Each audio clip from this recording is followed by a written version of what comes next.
Сәлеметсіздер ме? Менің арнама қош келдіңіздер. Сіздермен қайта қауышқаныма өте қуаныштымын. Бүгін бауырсақ әзірлейміз және оны мұздатқышта сақтаймыз. Мұздатқышта сақтағанда екі ереже бар. Соны видео барысында айтатын боламын. Өткізіп алмай, соңына дейін көріңіздер. Міне осындай үлпілдеп жұп-жұмсақ болып тұратын бауырсақ пісіреміз. Алдымен ыдысымызға 2 кесе жылы сүт, 2 кесе жылы су құямыз, дрож, тұз, қалауларыңызша құмшекер қоссаңыздар, және де сұйық май. Жақсылап араластырамыз. Негізі бауырсаққа майонез, жұмыртқа, ертілген сары май қоссаңыздар да болады. Болмаса, тек қана суға да елесеңіздер, бауырсағы өте керемет болып шығады.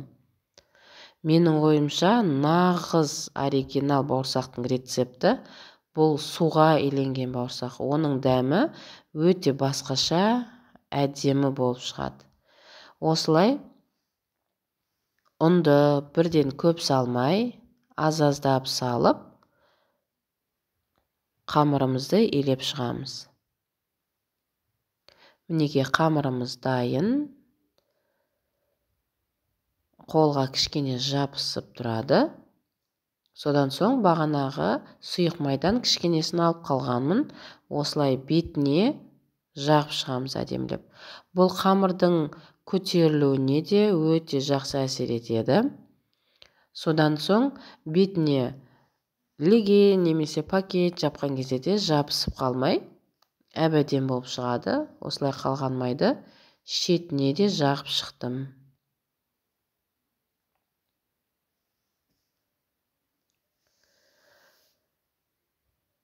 Бетіне пакет жаптым.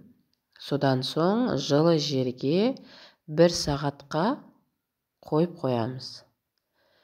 Мінеке қамырым ашыды, әдемі үлпілдеп тұр. Пакетіме де ешқандай қамыр жабысқан жоқ. Осылай ыдыстан әдемілеп босатып аламыз қамырды. Содан соң үстелдің үстіне ұнды сеуіп, бауырсағымызды түсіріп аламыз ыдыстан. Мінеке бауырсақ өзі түсіп жатыр. Жаңағы майлағанның себебінен. Осы соңғы жағын алып жіберейін. Қамырымыз дайын болды. Бұл қамырды 4 бөлікке бөлдім. Жартысын қазір пісіремін. Жартысын мұздатқышқа салып қоямын. Осылай қажетімше қатты мыжымай дайындаймыз. Мінеке 4 қамырымыз дайын. Тағы да 1-2 минутқа қоя тұрам. Содан соң бауырсақты жаюға кірісеміз. Бауырсақты алып, қамырымызды үстелдің үстіне ұнымызды сеуіп, оқтаудың көмегімен жайып шығамыз. Оқтауды қатты баспаймыз. Қажет қалыңдыққа дейін қатты баспай дөңгелетіп шығамыз. Мінеке менде шәйнектің қақпағы бар. Темір болғандықтан ол өте әдемі кеседі. Бокалмен немесе арнайы кескіштермен кессеңіздер де болады. Осылай бауырсақтарды дөңгелетіп кесіп шығамын. Мінеке дайын болды. Ыдысымызға орналастырамыз. Барлық бауырсағымызды кесіп біттік. Енді осы қалған шетіндегі қамырларды дөңгелетіп, қайтадан осындай бауырсақ пісірсеңіздер болады, немесе мен сияқты нан пісірсеңіздер болады. Мен ылғи осылай қалған қамырдан нан жабамын. Міне жасаған жұмыстарымыз дайын болды. Енді оны көтерілу керек. Сол үшін бетін шашықпен жауып қоямыз. 20-25 минутқа қойсаңыздар да болады. Мінекей бауырсақтарымыз көтерілді, әдемі болып. Осы екі ыдысты мұздатқышқа қоямын, екі ыдыстағыны өзіміз қазір пісіріп жейміз. Мінекей дайын болған бауырсағымызды мұздатқышқа саламын. Бұны Құдай қаласа ертең пісіремін.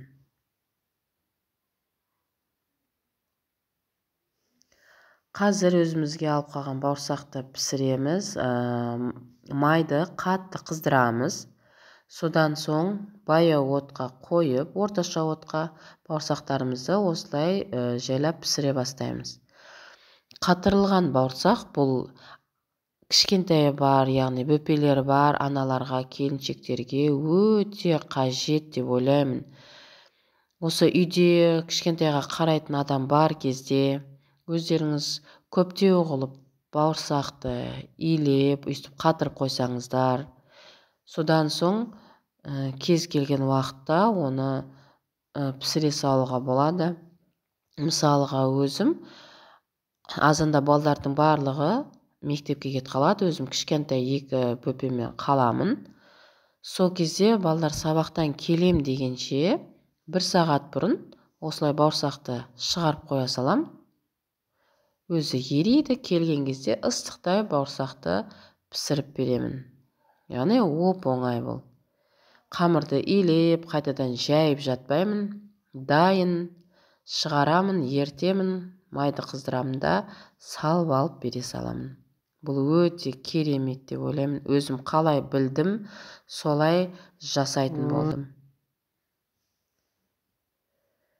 Бұл қонақ шақырғанға да өте жақсы. Қонақтар шақырсаң, бір күн бұрын осылай әзірлеп дайындап қойсаң, қонақ келердің алдына 1 сағат бұрын шығарып, ыстықтай етіп қонақтардың алдына дастарханға қоясыздар. Мінекей осылай бауырсақтың бәрін пісіріп шығамыз. Қараңыздар, өте керемет, қып-қызыл топ-томалақ нағыз бауырсақ болып шықты. Тәбетті ашатындай болып тұр. Осылай барлық бауырсағымызды пісіріп шығамыз.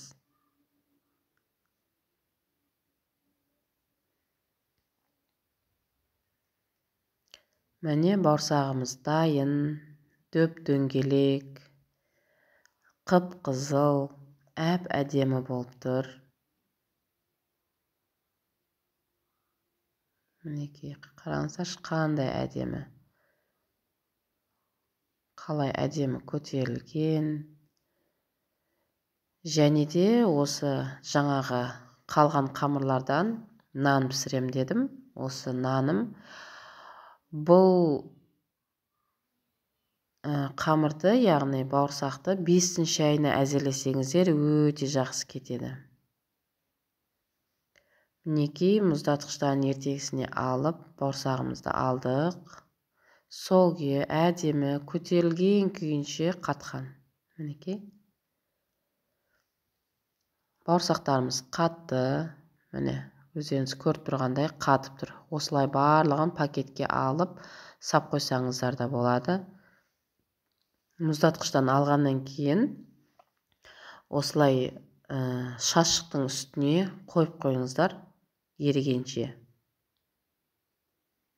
Толықтай еріді, енді міне бауырсағымызды пісіре бастаймыз. Яғни басында айтып өткенде 2 ережесі бар. Бауырсақты кесіп қойғаннан кейін бірден мұздатқышқа салатын ыдысқа қоямыз. Сол ыдыста бетін жауып көтерілгенше қоямыз. Сол ыдыспен мұздатқышқа саламыз. Егер де бөлек, мысалға тақтайға кесіп қойып, көтерілгеннен кейін басқа қайтадан мұздатқышқа салатын ыдысқа көтеріп салам дегенше, ол бауырсақтарыңыз басылып қалады. Сондықтан бірден мұздатқышқа қоятын ыдысқа саламыз. Сол ыдыста көтеріліп, сол ыдыста мұздатқышқа апарамыз. Және де екіншісі, ол толықтай бауырсақты ертетін боламыз. Алдыңғы видеода тіске басады ертпей мұз күйінше салдық. Ал бауырсақты міндетті түрде толықтай ерігенше күтеміз. яғни 1 сағат бұрын, жарты сағат бұрын шығарып қойсаңыздар болады. Мінекей мұздатқышта қатырылған бауырсағымыз дайын. Қараңыздар, өте әдемі, ешқандай алдыңғы бауырсақтан айырмашылығы жоқ, керісінше дөп-дөңгелек әп-әдемі болып шыққан, тәбетті ашатындай болып тұр. Мінекей, іші де көтерілген. Жасап көріңіздер, арнама тіркеліңіздер, лайк басыңыздар, қоңыраушаны басып кетіңіздер. Жасап көріңіздер, пайдалы болып жатса, лайк басып тіркеліп кетіңіздер.